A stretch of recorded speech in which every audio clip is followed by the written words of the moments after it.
থাকবে না। জনগণ যে দায়িত্ব দিয়েছে প্রত্যেকটা দায়িত্ব পালন করব। না ভাই, কোনো কিছু পেছনে পড়বে না। এই যে আপনাদের সাথে যে এখন আলোচনা করছি, এরপরে আমি মোহাম্মদপুর থানায় যাচ্ছি পর্যবেক্ষণে। মোহাম্মদপুর থানা থেকে যাবো আদাবর থানা, তারপর যাবো শেরেবাংলানগর থানা, তারপর ডিসির অফিসে আমাদের মিটিং আছে।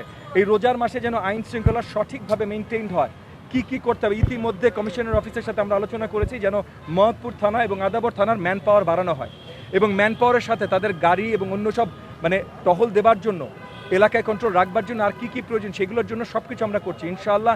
এই মাসের ভেতরে, রোজার মাসে স্পেশাল প্রয়োজন আছে, কিন্তু রোজার মাস ছাড়াও আমরা আপনার ওই যে কি বলার নাম ম্যাজিস্ট্রেটের অফিসের সাথে আলোচনা করেছি।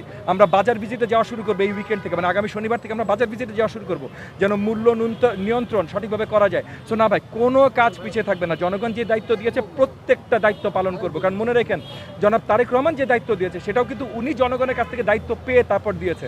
সো প্রত্যেকটা দায়িত্ব জনগণের দেওয়া দায়িত্ব, প্রত্যেকটা দায়িত্ব তাদের কিমতি আমানতের মাধ্যমে দেওয়া দায়িত্ব। এই কোনো দায়িত্ব আমরা হালকা করে নিচ্ছি না ইনশাআল্লাহ।